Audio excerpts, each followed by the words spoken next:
Hello and welcome to the Shrapnel Podcast. I'm your host, Sam McIlwaine, and tonight I'm joined by one of my co-hosts, Graeme Hanna. Gareth is having a night off because his precious Nottingham Forest are getting beat by Arsenal. Playing Arsenal tonight. So we're going to crack on with what we've got going on. So, Graeme, how are you doing? Yes, I'm good. Busy day. So I'm glad to get a bit of a break, if you want to call it that. Yeah. And to have a conversation. The two of us were busy last night on Twitter. It didn't actually go too bad, considering we thought we might have got a bit more feedback on what we've tweeted on. But here we are, unscathed and ready to rock and roll with our season of Shrapnel. Tonight we are joined by Timo. Timo is an associate we know of in Germany, and Timo is a keen football fan, so yeah, why wouldn't he be coming on to this podcast with us, guys? Keen interest in local politics as far as German politics go. We didn't want a commentator and we didn't want a politician on from Germany because we want to look at it from ground level up, because that's who it affects. After all, governments come in, do things, and it's the people on the ground who get impacted. So, Timo, thank you very much for joining us. Thanks for the invitation. Hello. It's good to see you. Not good to see your jumper, but good to see you. For those without any idea what he's wearing, he's got a Hamburg top on, and I would follow St. Pauli, although Graeme would be Hamburg as well. So I'm outnumbered on this pod. I don't really care. I'm always outnumbered. Timo, I suppose what we could kick off with is give us a brief guide of what German politics is in a minute, the parties, and a couple maybe of the key players. Okay. So we had the election on Sunday, and the new strongest party is the CDU with Friedrich Merz, who is supposed to get will be our new chancellor. After that, there is the AfD, the right-wing party, with Alice Weidel on top. We have the SPD as the third strongest party, who will probably build a coalition together with the CDU, because it's the only option we have for a coalition, because the CDU in person of Friedrich Merz said there will be no coalition with the AfD. We all hope he stands to his word in this case.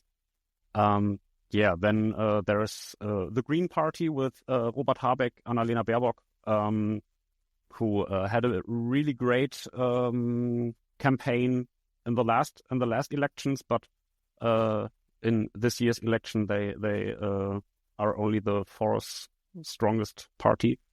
And then there's the Left Party as fifth, which had kind of an race in the last weeks, because they were at 3% or something in the forecasts, but in the last weeks they probably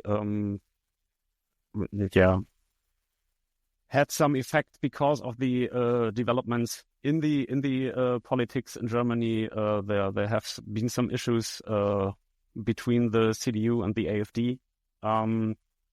With count together where they cooperated to get a count through the Bundestag, and that I think that was one reason why the Left Party had some last minute race in the campaign. Timo, you mentioned there about the movement between the CDU and AfD. Now that Merz is going to be Chancellor, now he has to lean on the parties who were rejected at the election to form a coalition. So if I could get maybe an answer from you on how do you think that's going to work, that in general the electorate, the people have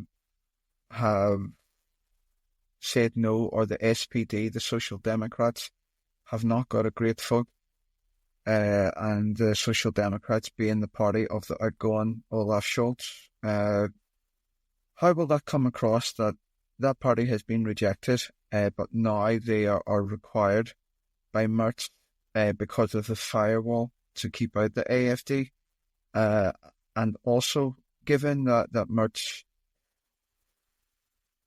spoke with the AFD, was willing to meet them to an extent with some of the anti-asylum measures. Mm-hmm. How is he going to bridge the gap between being seen to be tough on things like immigration and other things that the AFD are talking about, but also still staying centre-right, still staying in the mainstream and, if you like, not jumping over that firewall? How do you think he will approach, or the Bundestag in general will approach those two issues? I think it will be, I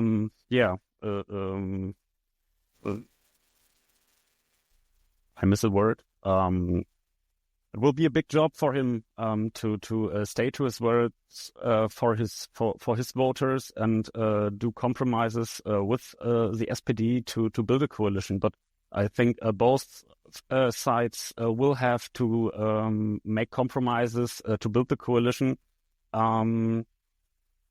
To let the politics in Germany stay in the middle. So they have to concentrate on what's best for the country and not just on what's best for their party on their own.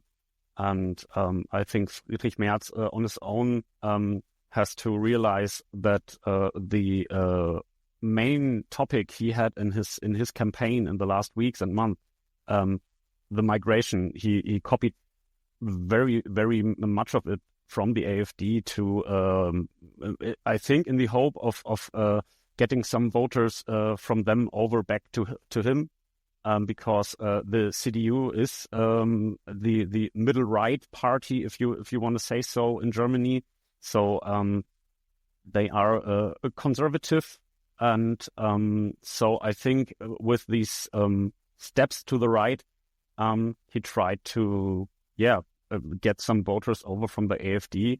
But it will be a tough job to build a coalition, and both sides have to make compromises. And I hope for personally that there will be no blackmailing from the CDU, such as, SPD, you have to deal with us now because otherwise we talk to the AfD. He already made it once. He after the last government broke the Ampel coalition with SPD, FDP, and the Green Party in the last year. He held a speech in the Bundestag and said to the settled parties, so all middle parties, if you want so, we have to find compromises before we vote in the Bundestag, so that there will be no the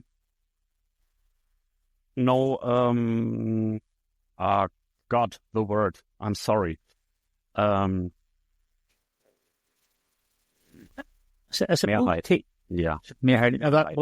going to badly pronounce the German word now. Is it Brandmauer?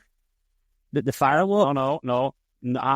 That there will be no majorities. I'm so sorry. Yes. So they had the commitment that they will be finding compromises before votes in the Bundestag to not build majorities together with the AfD, so that the normal parties or the not extreme parties find compromises, so that there will be no majorities with the AfD. So, and then there was an attack in January in Aschaffenburg, I think it was, and this was a migrant who had psychological issues, which were not cured, and he took that as a reason to cooperate with the AfD to made a vote in the Bundestag together, because SPD and the Green Party and the others didn't want to vote together with him because it was a vote against the human rights and the European rights for human rights. So this vote will never never ever will be reality. So it was just for the show, I think, and he cooperated with the AfD for the show. So if you do that once, you break your own word. I think one who lies once isn't very trustworthy. So it will be I get you. Tough weeks.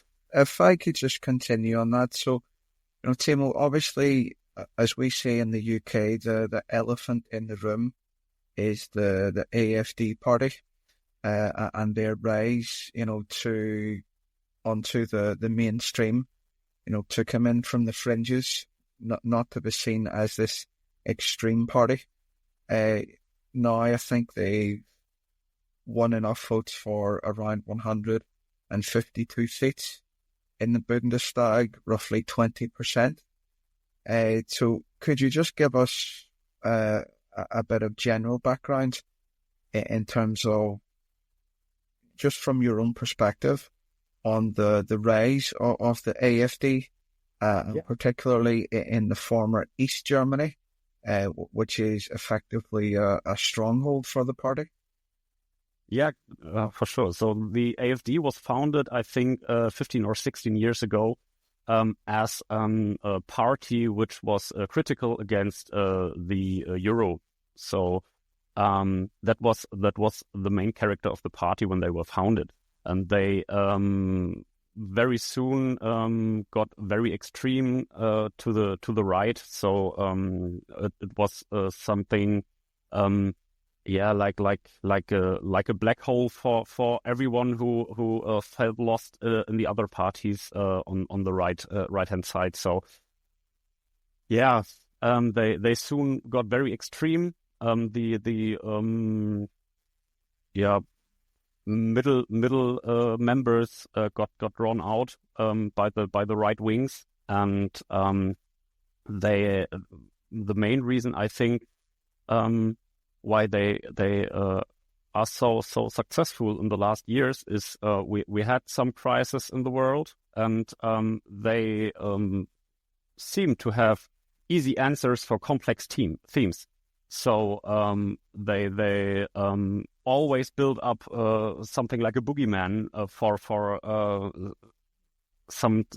the problems we have. So you don't find a job, so the refugee took your job opportunity, or you don't find a wife. Well, yeah, the left green parties with their wokeness made homosexuality great in Germany, and because of that, everyone is woke, so they always build up the enemy to give you a reason why you are hurting, or why you are poor, or why you are not well, and especially in the poorer regions in Germany, like the East, they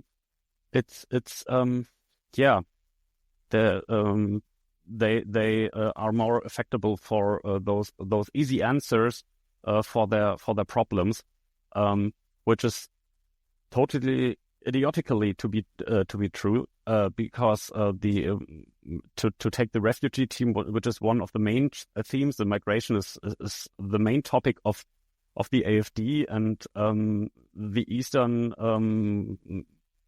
countries in Germany, or the eastern regions in Germany have the less migrants in Germany. So from the persons.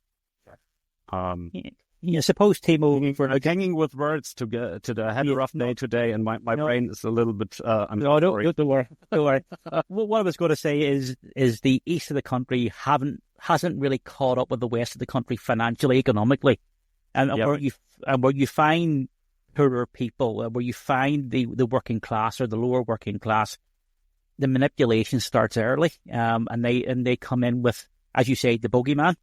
If you're giving somebody the point that it distracts from probably the real bogeyman if you want to look at financial institutions, billionaires, whatever it actually is going on. You look at the easy target. I mean, we've seen it in Britain. We have our parties here that first of all campaigned on leave the European Union, and now are campaigning basically on immigration and a few other issues. We're seeing this throughout Europe, and we're actually seeing it globally. But it's not the right way. And Graeme touched on a subject earlier about the firewall, and I actually read about the firewall today, and I didn't know it existed. And I'm sort of keen to tell people it keeps extreme parties out of government, and that I can see where the safety valve comes from, because you've been down this road before, and I just want to know how much of that past history of the German people plays into the psyche of politics today. Does it exist? Is it something we see from the outside and think happens and it doesn't? Or is it real? I mean, does Germany still carry a guilt factor and it acts accordingly in politics? I don't know if I would name it a guilt factor. There is and there has to be remembrance for sure. And you get taught in history classes in early ages that there have been dark times in Germany, and I think it's necessary to take this remembrance to the next generations, and but I don't think that is a main topic in our politics. But the firewall, as you called it, is just to draw a line to the AfD or the right wing parties in general, because the past, or because of the past. So it surely takes a role today, and that's another topic the AfD wants to cancel, because they don't profit from this situation like the firewall, and they want the remembrance to shut down, to cancel the remembrance for the Second World War, for the things Adolf Hitler and the NSDAP did. I suppose to play devil's advocate with this, it could be seen as undemocratic, that if a party gains enough votes that they're kept out of government. So, not that I'm saying that you should allow the far right or anybody sort of associated with to be in government, but is it not the will of the people that should direct a government? And again, this is not just for you, Timo. This is for me, Graeme, and everybody else. It's an internal argument that we have to have with ourselves, that are we being undemocratic by keeping people out of government that are gaining the votes?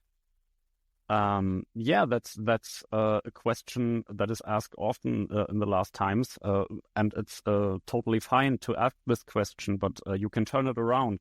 80% are against far-right parties, so the majority in Germany doesn't want a right-wing party in the government. So for sure, they have 20%, but they get 20% with lies.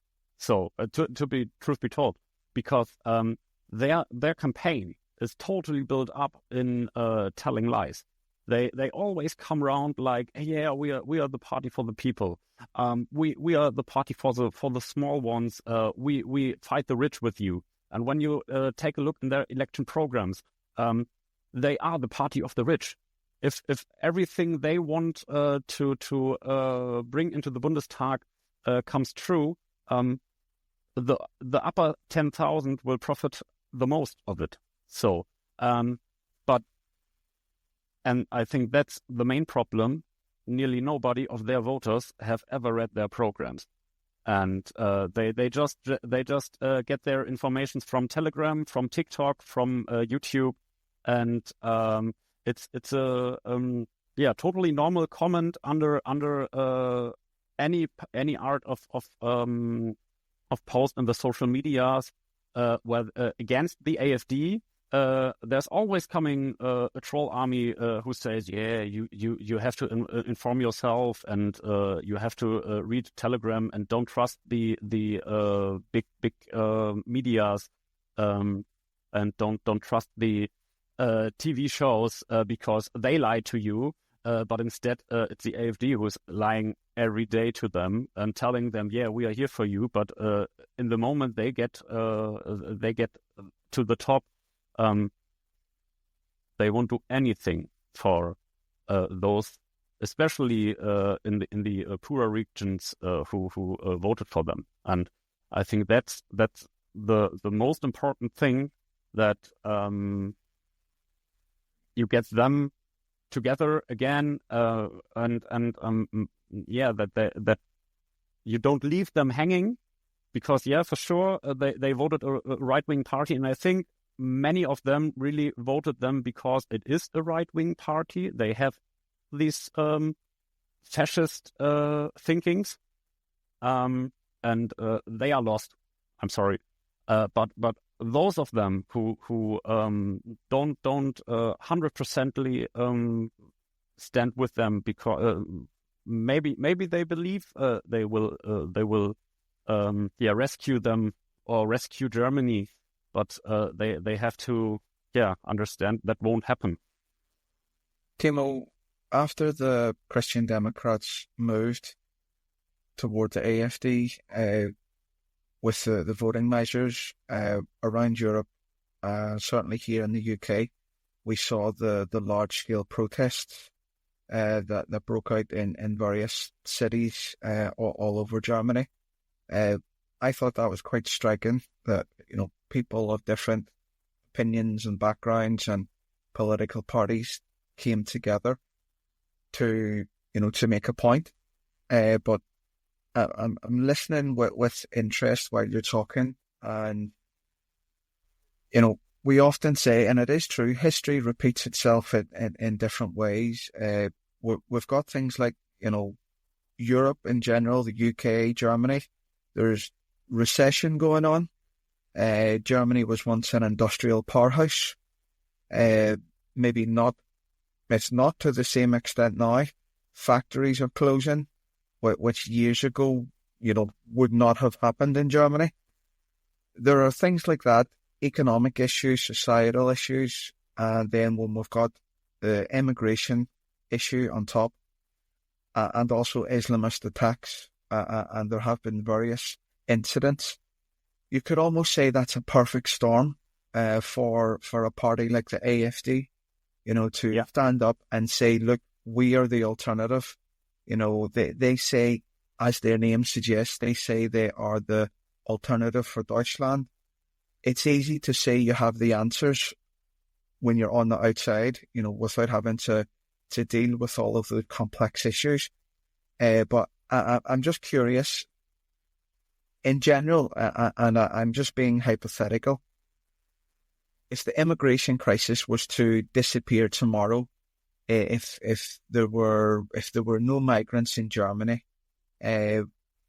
what would happen then to the AfD?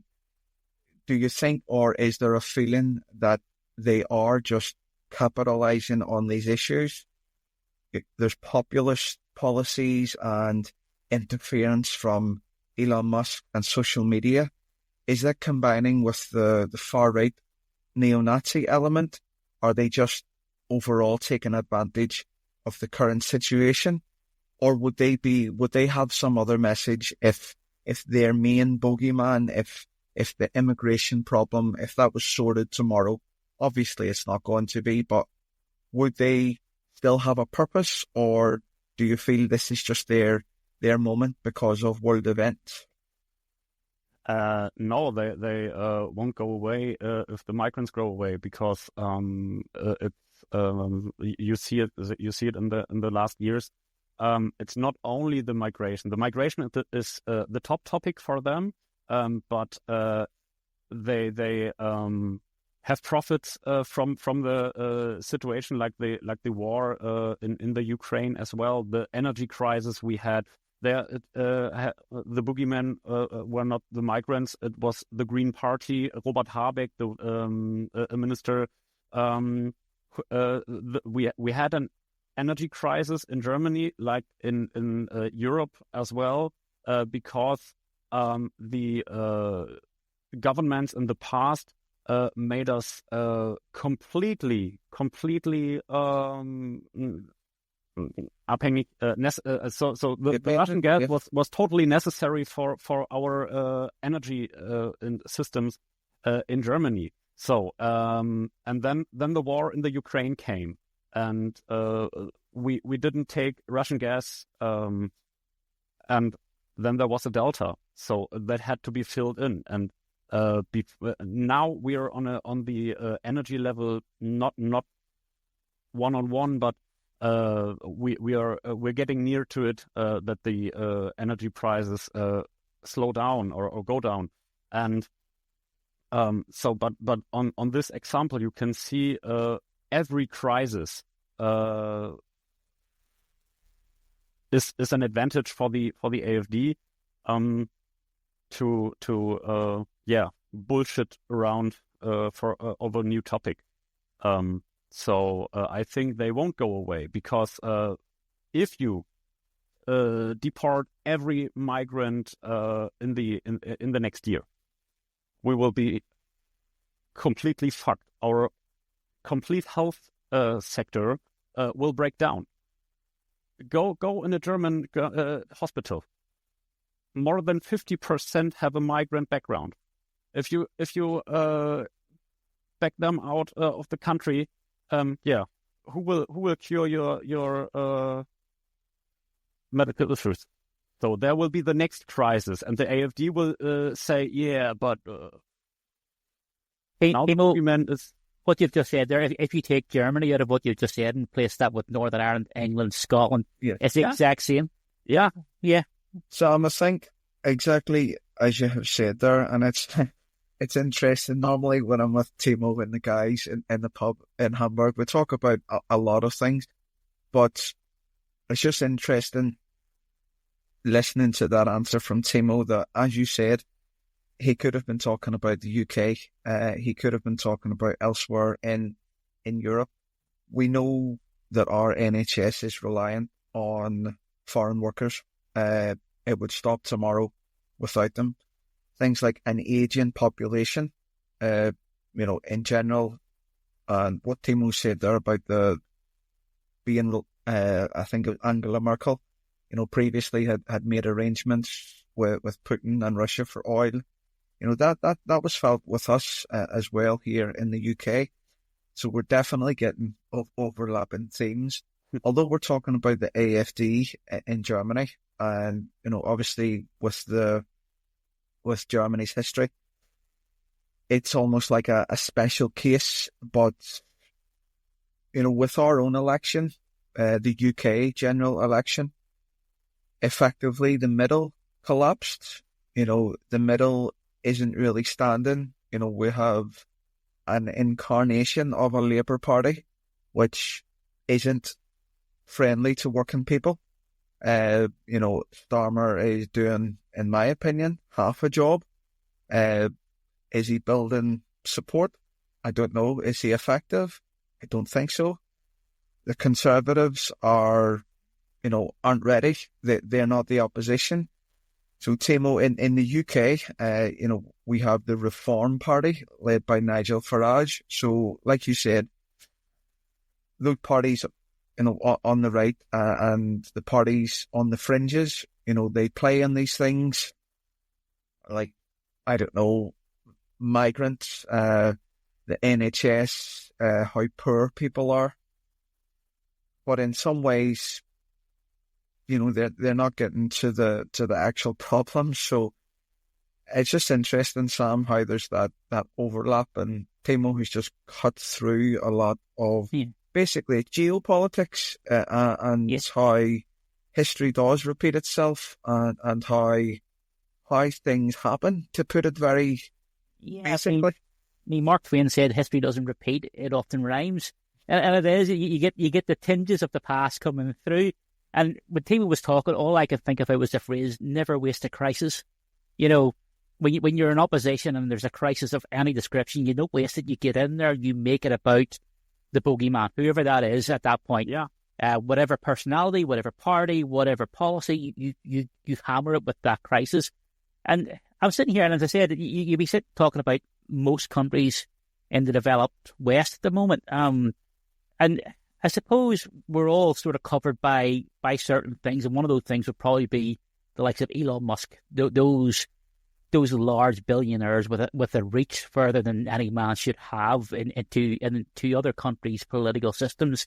I mean, that should never be happening. He shouldn't be influencing the UK. He shouldn't be in Germany influencing there either. Stick to your own country. If you know which one that is, I think there's 3 there at the minute he's got, South Africa, Canada, and the US.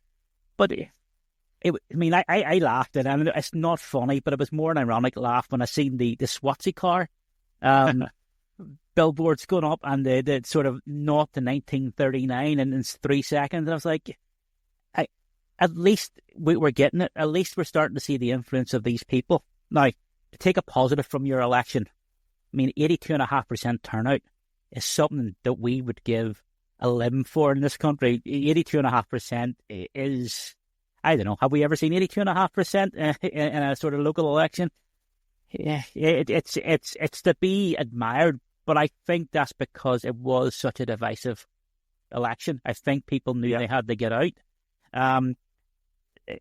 So as an ordinary Joe Blogs member of public, Timo, did you feel it was your civic duty this time to make sure you got out and voted? I have no idea what your voting pattern was, whether you missed elections or not. But did you feel that this time, or did any of your friends feel this time they had to go? There was no room not to vote. Yeah, I think, and the 82%, I think it was shows it. In the last years, we nearly had about 70%. So because of the development in the last month, I think there has been. Or have been many people who maybe didn't go to the vote in the past, and now felt like I have to be a part of this now. I have to stop this. I hope the majority of the 10% were those who voted to stop these extreme drifting. But I think in general.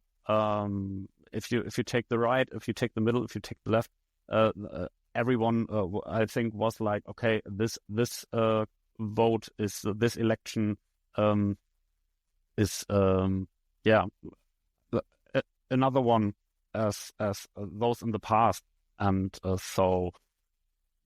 I myself have been to every vote since I'm 16, so I think it's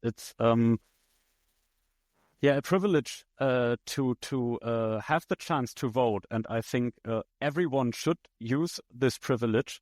And I think when only at 82% have been to the vote, but there have also been 18% who didn't use their privilege to vote in such difficult times. And I don't understand why we live in a very privileged country.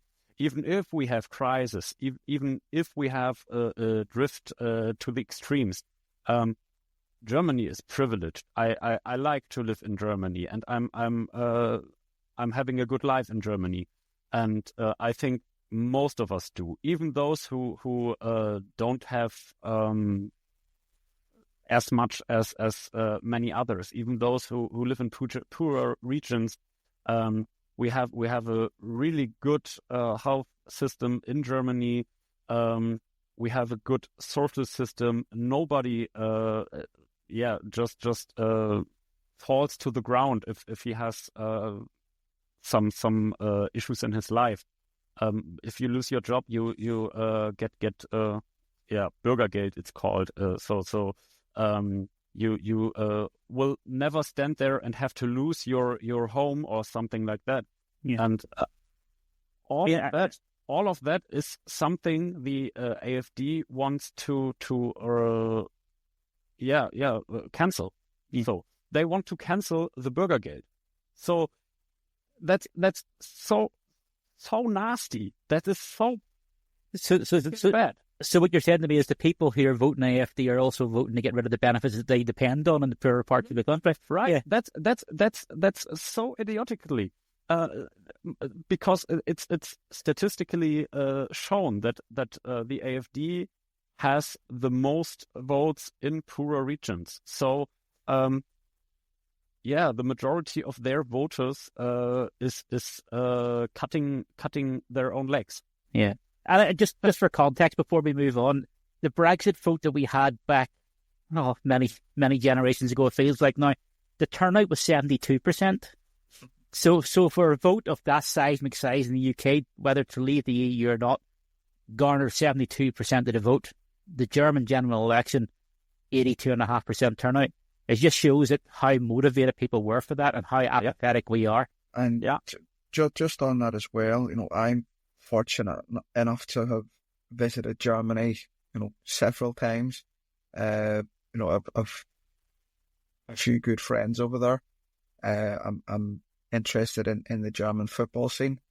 But part of that, and some of our listeners, our viewers, as it is now with our video screen, some will be aware of,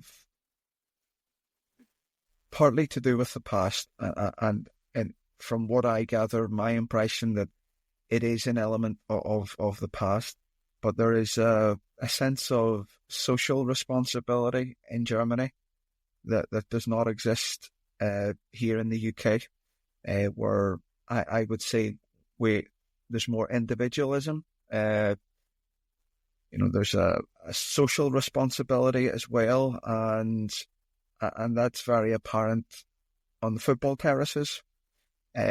German football's USP, the unique selling point, is the fan culture. The fans won't let go of what they own, of they're a stakeholder of their ownership. They won't sell out to US owners. It's meaningful. It's theirs. And I think that psyche, if you like, it manifests itself in different ways. And politics, are also played out on the terraces. As you'll be aware, Timo, in the lead up to the election, the fan legal aid groups were publishing their demands of the next government, whoever it was. And Sam, that was in relation to security and policing demands. There's this stereotype that German football is all, pints of beer and cheap tickets. But some of the conditions that the fans are subject to are quite harsh, quite punitive. And there are different bodies and legal aid groups that assist the fans, different elements of social workers as well. Quite a complex web. But the fan groups are putting out their demands, and then on the terraces, I saw Timo in Mainz, at Bayern, Union Berlin. They paid tribute to the Hanoi victims, the far right attack, and at Dortmund as well. So these clubs, these fan groups were saying, if you vote for the AfD, you will live in an AfD country. Protect your values, protect what we have here in the terraces. And what's on the terraces, as we often say, Sam, football is often a mirror that reflects society. And I think German society is reflected quite well on the terraces.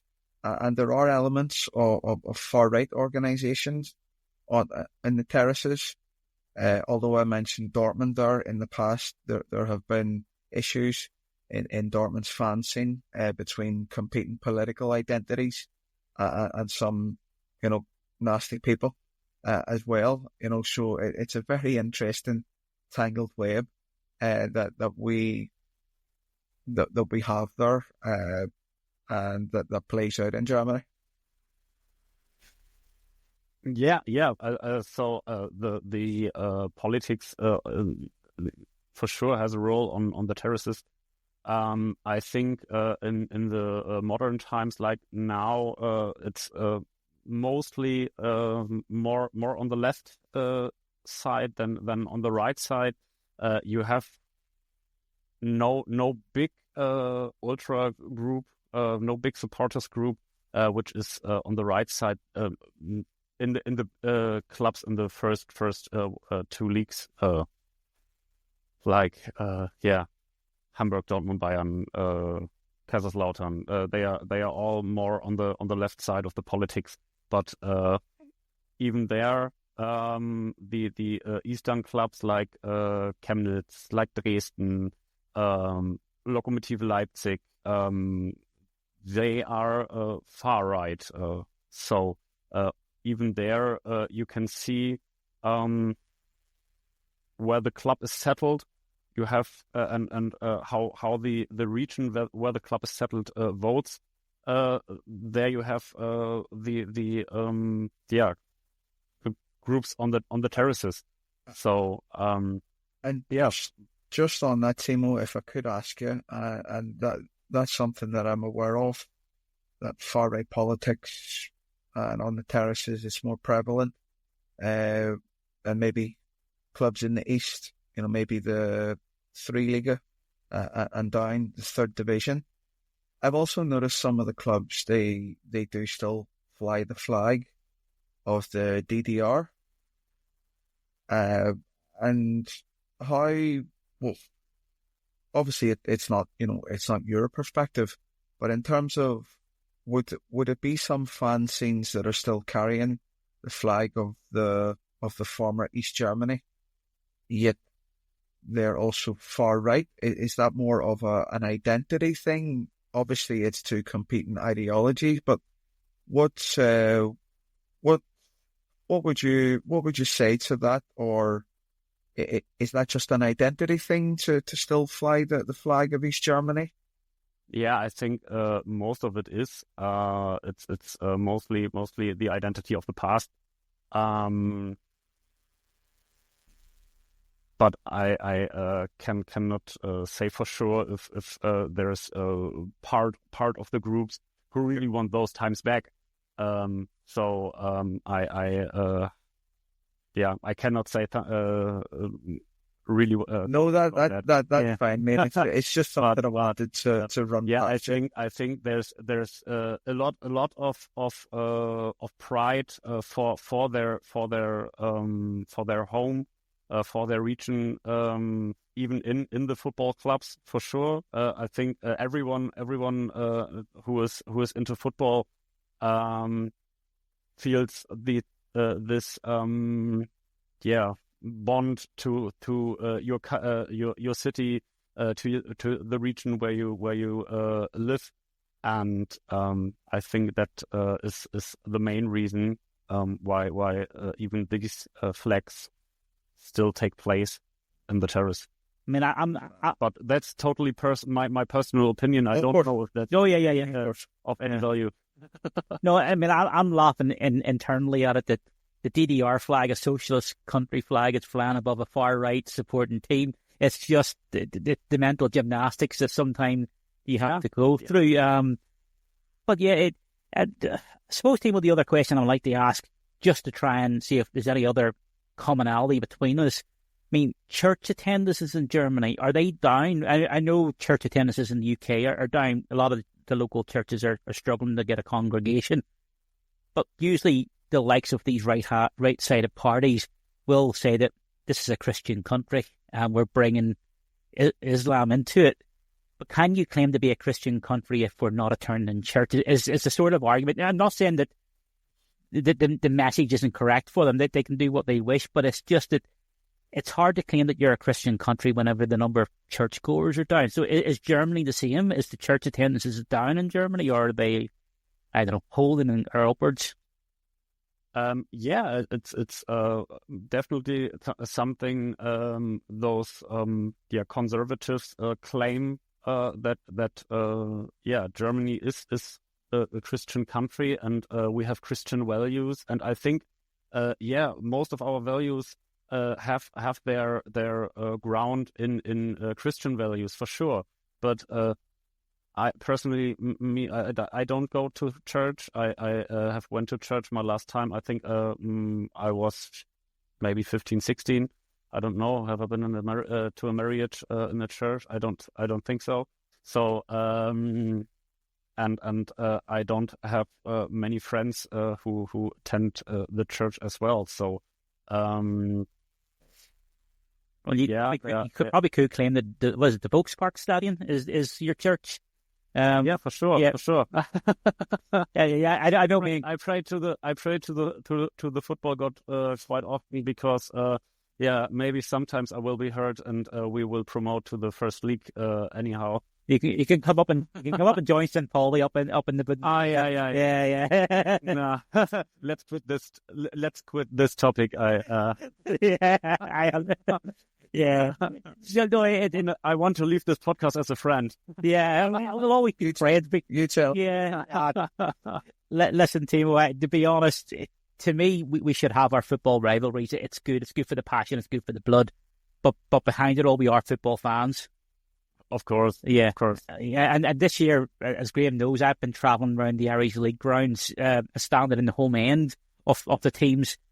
And I've done it at every ground now. I've cancelled the list off. I've done them all. And the likes of standing in solitude where a boy from the Shankill like myself would never have went to.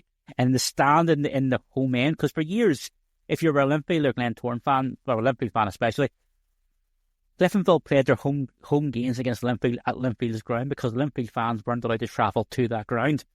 So for a guy like myself to stand on the home end was unnerving, we'll say, a bit. But when you're there 10 minutes, you suddenly realise that it's football. No matter who it was football on the pitch, and it was good. It was a great experience to be there and see it. And as Graeme says, football is a reflection of society, and that's because it's the working class that usually follow football, and we're there in our thousands, and you get a broad spectrum. And as you said, there are teams that have a left and a right sort of identity with it on the terrace, and it's good to see that because you can do it within not a controlled environment, but a friendly environment, that we have the one passion, whether it be Hamburg or whoever, Bayern Munich. But you can have that discussion about how society is outside of the ground, and you can have an honest adult discussion. And then you can go to the pub and have a few beers, and you can talk about these things. So yeah, and most of our listeners will know football's a passion for the three of us, me, Graeme and Gareth, for reasons that, I don't know, are best left untalked about, to be honest, because as you know yourself, Timo, football can break your heart and ruin your weekend in 90 minutes. For sure. But yeah, but I suppose to get back to about it. Oh no, tell me about it. Yeah, you try being a Rangers fan this season. Jesus, it's just tough going. But it's not a good season to become a Rangers fan. No. It's been absolutely heartbreaking. And when you think you've hit rock bottom, they find another level to go down to. But they get back to politics. So the Germans, as you rightly say, yes, there's 20% voted for the right party, but 80% voted for not the right party. And they've got to find a way ahead. And Germany is the powerhouse of Europe. The size of the country, the influence that it has politically and financially on the rest of Europe. We need Germany to work as a continent, if you wish, as a union of European countries. We need Germany to work. Does it look bright? Is the future looking okay for Germany? Are you on the upward trajectory from a low, or is there still a lot of hard work to do? Yeah, I think it's we've read about it. Yeah, I think it's a really, really hard way to go because the campaigns of SPD and CDU, who have to build a coalition because otherwise there will be a coalition with the AfD. I think Friedrich Merz is so hungry for the power. If the SPDs will cancel the coalition, he will say, "Okay, you don't want, then I'll talk to the AfD." I hope he won't do. I hope he stands to his word, but I don't believe him. As I said earlier, who lies once can't be trusted. So, but I think it will be hard way to go for Germany. Yeah, we have to concentrate on our values again, and we the new government who is to be built has to stand for its people in general more, and don't has to take over the topics of the AfD in hope to get their voters back. They have to make politics for 80% of the people, and not for the 20% who think every crisis in Germany and in the world is based on migrants, or is based on any easy answer. Yeah, there are no easy answers for complex topics, and you said it. We need Germany as a stable country for Europe, and I hope we will be again when the coalition stands. And I hope they will anyhow find a way for the next 4 years to get things done, to get the problems done, because when they don't, as I said, the AfD will stand there and show the boogeyman, and I don't want to know what happens then in 4 years. So, yeah, but I suppose we always cried up different parties here that it's easy to stand on the sidelines and shout abuse onto the sort of political parties in charge. It's different when you're in charge and you've got to play with the system. So sometimes you have to take a bit of sort of hard medicine and let them have a go to show them. They had a go. They had. Yeah. They already have been voted in some smaller governments. The regional part. The Landtag, it's called in Germany. So the governments of a Bundesland. And there are AfD politics in charge, and they fuck up. There was one. I don't know where it's where he is in charge, but he promised I will cut down the taxes for homeowners. I will build new schools. I will shut down taxes here and cost there. Then he's in charge, and what happens? The taxes go up for homeowners. The school got closed because it's marode. It's shaggy. Yeah. So even in this, it's in the small, and I think because of that, it doesn't get to the majority of their voters, because it is just a small city where this happens. Yeah. But that's one example to what happens when they are in charge, and when they stand there and have a speech, and don't even know about what they are telling. Sometimes I don't know if I have to laugh or if I have to cry, because it's funny on the one hand and totally sad on the other hand. And but to close this case, I'm totally not for let them do and let them show how bad they are when they are in charge, because then we would not have a strong Germany. Yeah. That I think if the AfD will get in charge in Germany as the top party, we will have big problems in Europe in general. I mean, I remember an episode of The Simpsons. I know it's the cartoon, but bear with me on this one. Where they are right quite often. So and Homer runs for civic office as the leader of the garbage men, and he sings a song, "Let the garbage men do it." And it's a populist vote. The garbage men are going to do everything, and then he gets in the power and it falls apart because he's overpromised, they can't deliver, and that's the way populism works. They make all the promises to your face, and then you have to suffer badly before you realise that, it is just bullshit that they're giving you. Timo, it has been an absolute pleasure having you. Thank you for hanging around tonight because of the situation of traffic in Belfast that I couldn't get home in time to start this.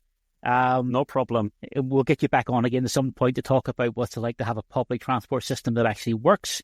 And great, Graeme, I'll tell you, we salivate over having a public transport system the likes of Germany. You mean, come to Belfast and you'll see what a farce it is. It works. It's not always on time, but it's That's quite a good summary. It works mostly, but not good on time. But yeah, it works. Yeah, well, that'll do us. Believe me, if you have what we have, you'll take that every day of the week.